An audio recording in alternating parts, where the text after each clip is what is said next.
1 juta batu abadi. Raja Erosi Tulang tertegun sejenak. Setelah beberapa larna, dia mengangguk berulang kali dan berkata, "Oke, oke. Aku akan menghubungi orang itu sekarang juga dan menghancurkan benua Changsuan. Kepala Istana Huo, silakan beristirahat dulu di sini. Biarkan aku mencari seseorang. Pergi." Huo Zhao melambaikan tangannya setelah Raja Erosi Tulang pergi. Guru Huo menatap Huo Zhao dan bertanya, "Ayah, di mana kita bisa mendapatkan 1 juta batu abadi?" Jika Istana ke-8 memiliki 1 juta batu abadi, tidak perlu datang ke surga pertama untuk menjarah di mana-mana. Itu hanya janji besar, kalau tidak, mengapa mereka mau bekerja keras untukmu? Huo Zhao tersenyum dingin. Guru Huo mengangguk seolah mengerti sesuatu. Benua Changsuan, di Pulau Terapung, air terjun jatuh seperti bima sakti, dan ada burung berkicau dan bunga bermekaran, persis seperti surga di bumi. Sangat cantik. Mo Qingyun menatap Pulau Terapung di depannya dan tak kuasa menahan diri untuk berbaring di rumput. Yang paling aku rindukan dalam beberapa tahun ini adalah Pulau Terapung ini. Kau hanya memikirkan Pulau Terapung ini dan bukan aku. Teratai biru memutar matanya dan berkata, "Ya, tentu saja aku juga merindukanmu." Mo Qingyun tersenyum tipis. Di Pulau Terapung, Teratai biru telah memerintahkan orang-orang untuk menyiapkan buah ajaib dan anggur ajaib. Semua orang duduk di lautan bunga, dikelilingi oleh energi spiritual dan burung bangau yang berputar-putar, itu seperti surga.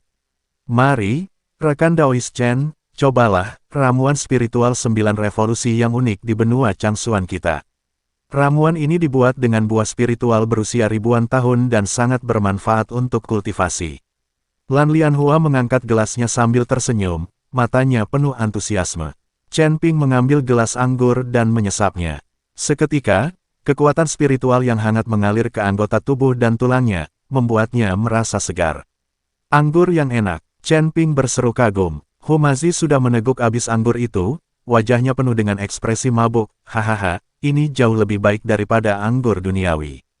Mo Qingyun bersandar pada pohon spiritual, menatap air terjun di kejauhan dengan nostalgia di matanya. Ketika saya masih kecil, saya sering datang ke sini untuk berlatih.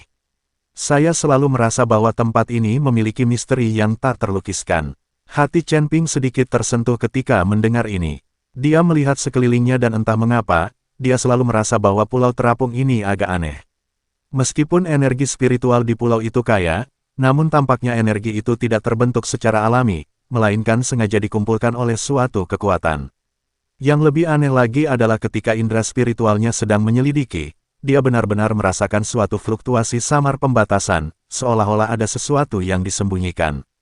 Mungkinkah ada rahasia di pulau ini? Chen Ping berpikir dalam hati. Tepat saat dia sedang berpikir, suara berat dari Raja Iblis Awan Merah tiba-tiba terdengar dari lautan kesadarannya. Wah, tempat ini salah. Chen Ping mengerutkan kening dan menjawab dengan indera spiritualnya, "Apa yang kamu temukan?" Pulau ini tidak terbentuk secara alami. Suara Raja Iblis Awan Merah terdengar serius. Itu seharusnya merupakan peninggalan kuno yang diangkat secara paksa ke udara oleh suatu formasi dan disamarkan sebagai pulau terapung biasa. Reruntuhan. Chen Ping terkejut. Ya, dan batasan relik ini sangat kuat. Aku khawatir bahkan seorang Lus Immortal Puncak pun akan kesulitan untuk menghancurkannya dengan paksa. Raja Iblis Awan Merah merenung dan berkata, "Jika ada kesempatan, kita bisa menyelidikinya. Kita mungkin bisa menemukan beberapa hal bagus." Mata Chen Ping berkedip, dan dia hendak bertanya lagi, ketika tiba-tiba, ledakan. Raungan yang memekakkan telinga terdengar dari langit yang jauh, dan kemudian seluruh benua Changsuan mulai bergetar hebat. Apa yang sedang terjadi? Lan Lianhua tiba-tiba berdiri dan wajahnya tiba-tiba berubah. Seorang kultivator dari benua Changsuan terbang dengan tergesa-gesa, wajahnya penuh ketakutan, laporkan. Raja Erosi Tulang memimpin banyak kultivator iblis dan menyerang formasi perbatasan Kital. Apa? Semua orang terkejut. Kami tidak pernah menaruh dendam terhadap Bone Erosion City. Mengapa mereka tiba-tiba menyerang kami? Lagi pula, kekuatan kota tulang erosi tidak sebanding dengan benua Changsuan milikku. Kata teratai biru dengan sangat bingung. Wajah Mo Qingyun tampak muram, itu pasti Huo Zhao. Sepertinya Master Istana ke-8 benar-benar tidak mau menyerah. Mata Chen Ping berkilat dingin, sepertinya dia ingin membunuh seseorang dengan pisau pinjaman. Lan Lianhua menggertakkan giginya dan berkata, ayo pergi, kita akan segera pergi untuk mendukung mereka. Semua orang berdiri dan bersiap meninggalkan pulau terapung itu. Chen Ping menoleh ke arah pulau terapung misterius itu, merasa agak enggan, tetapi situasi saat ini sedang kritis, jadi dia hanya bisa menghentikan penjelajahan untuk sementara. Setelah aku berurusan dengan iblis, aku akan kembali dan mencari tahu apa yang terjadi, pikirnya dalam hati. Akan tetapi, saat mereka hendak pergi, cahaya keemasan redup berkelap-kelip pelan di kedalaman pulau terapung itu, seolah-olah sedang menanggapi sesuatu. Chen Ping dan rekan-rekannya tiba di perbatasan benua Changsuan, tempat puluhan ribu kultivator dari benua Changsuan telah berkumpul. Raja Dongmeng, Raja Cheli, dan Ashnu, semuanya memimpin warga negaranya masing-masing untuk melawan serangan Raja Erosi Tulang. Ketika Chen Ping dan anak buahnya tiba, mereka melihat kegelapan tak berujung membumbung tinggi di langit. Kehampaan itu dipenuhi awan gelap, dan seluruh langit dan bumi dipenuhi aura pembunuhan. Apakah Raja Erosi Tulang ini gila? Mengapa dia rela bertarung sampai mati dengan kita? Ashnu memasang ekspresi bingung di wajahnya, menggenggam kapak perang erat-erat di kedua tangan, menunggu pertempuran dimulai. Banyak kultivator dari benua Changsuan juga membuka mata lebar-lebar, menahan napas, dan memegang senjata di tangan mereka. Meskipun ada puluhan ribu pendeta di medan perang, tidak ada suara sama sekali. Suasananya sungguh menyedihkan. Chen Ping melayang di udara, menatap kegelapan di depannya. Dia bahkan mencium bau busuk. Perang akan segera dimulai. Benua Changsuan telah mengalami serangan dari kota Feihu, serangan dari 8 istana, dan sekarang ada serangan dari kota Sigu. Setiap kali, itu merupakan pukulan berat bagi benua Changsuan. Benua Changsuan, yang awalnya memiliki ratusan ribu kultivator, kini hanya dapat menampung puluhan ribu orang. Para kultivator di benua Changsuan, merasakan napas kematian di sekeliling mereka, semuanya memasang ekspresi serius, dan beberapa bahkan tanpa sadar mulai gemetar di kaki mereka. Aisyah juga ada di antara kerumunan itu. Meskipun dia adalah putri suatu negara, di saat kelangsungan hidup seluruh benua, bahkan Xuan Fei telah maju. Siapakah dia? Seorang putri. Ledakan-ledakan. Dalam kegelapan, akhirnya ada gerakan, bumi mulai bergetar, aura mengerikan terus meningkat di kejauhan, dan kabut hitam melonjak seperti banjir. Mempersiapkan. Teratai biru meraung, dan semua pembudidaya di benua Changsuan bersiap. Chen Ping memanggil pedang pembunuh naga dan menatap kabut hitam di depannya, yang terus mendekat, seperti gelombang hitam besar yang hendak menelan seluruh benua Changsuan. Mo Qingyun dan Hu Mazi juga siap, karena pertempuran ini menyangkut kelangsungan hidup benua Changsuan. Kabut hitam membumbung tinggi bagaikan makhluk hidup, merobek langit menjadi warna tinta pekat. Pedang pembunuh naga milik Chen Ping terbakar di telapak tangannya, dan ukiran kuno yang terukir di tulang punggung pedang memancarkan cahaya redup, seolah memperingatkan akan datangnya bencana. Cahaya keemasan misterius dari pulau terapung itu telah lama terlupakan.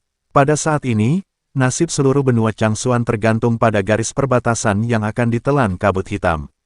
Yang mulia, fluktuasi energi spiritual di garis pertahanan barat laut telah melemah. Suara guru negara Mongolia Timur bergetar. Pelat pendeteksi roh di tangannya berputar dengan cepat, dan jarumnya hampir membuat retakan pada pelat jam. Raja Chewuji dari Cheli menggenggam erat pedang lembut berlapis emas di pinggangnya, buku-buku jarinya memutih karena kekuatan yang luar biasa. Sampaikan perintah, suruh batalion perisal dan baju zirah mundur sejauh 3 mil dan berituklah formasi tempurung kura-kura. Sebelum dia bisa menyelesaikan kata-katanya, retakan menyerupai jaring laba-laba tiba-tiba muncul di tanah.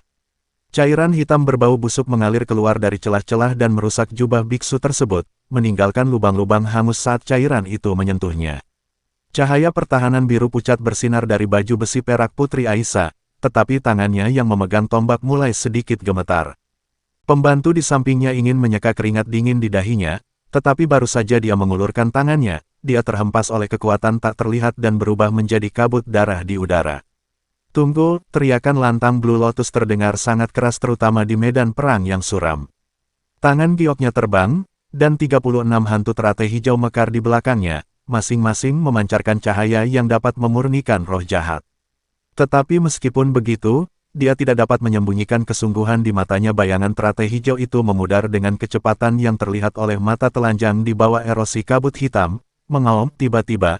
Terdengar suara mengerikan dari tulang yang bergesekan satu sama lain dari kabut hitam, dan prajurit kerangka yang tak terhitung jumlahnya keluar bagaikan air pasang.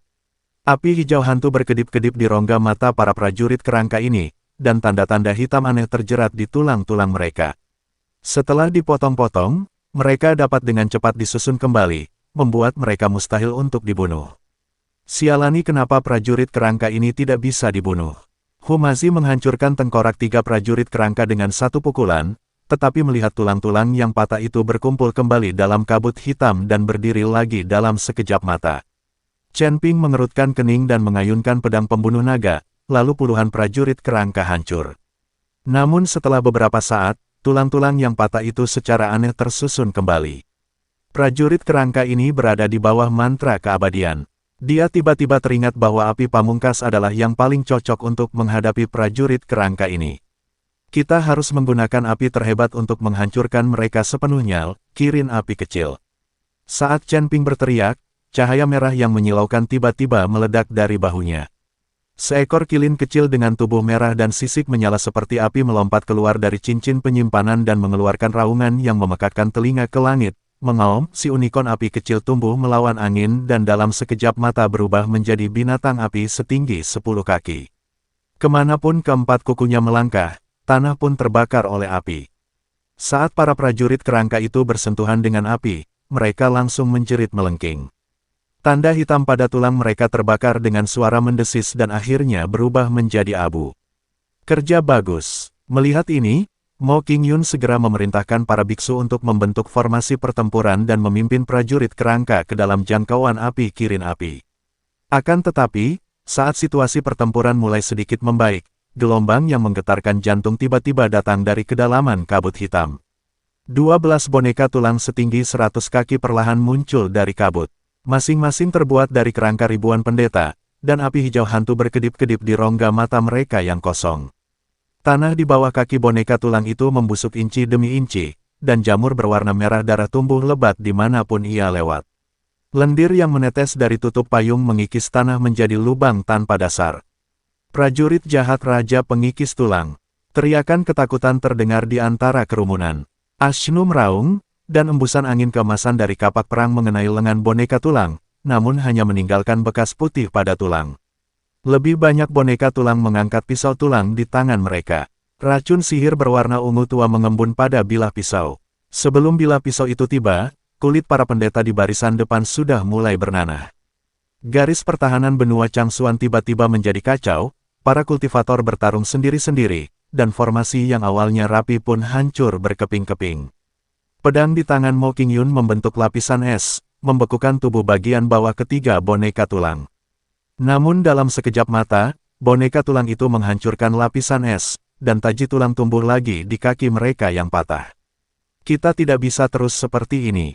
Chen Ping melihat garis pertahanan yang sedang dipadatkan dan merasakan hawa dingin di hatinya.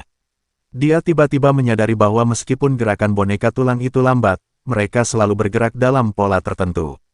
Setelah mengamati dengan saksama sejenak, pupil matanya tiba-tiba mengecil. Boneka tulang ini sebenarnya membentuk semacam formasi sihir kuno. Di tengah formasi itu, kabut hitam mengembun menjadi wajah manusia besar. Itu adalah wajah Raja Erosi Tulang yang ditutupi bintil-bintil busuk. Semut Changsuan, hari ini adalah ajalmu. Formasi surga pemakan tulang iblis, aktifkan. Dalam sekejap, ke-12 boneka tulang itu meraung pada saat yang sama, dan pisau-pisau tulang saling terkait di udara membentuk jaring pisau yang menutupi langit dan matahari. Semua jamur darah di tanah meledak, melepaskan kabut beracun yang menyesakkan.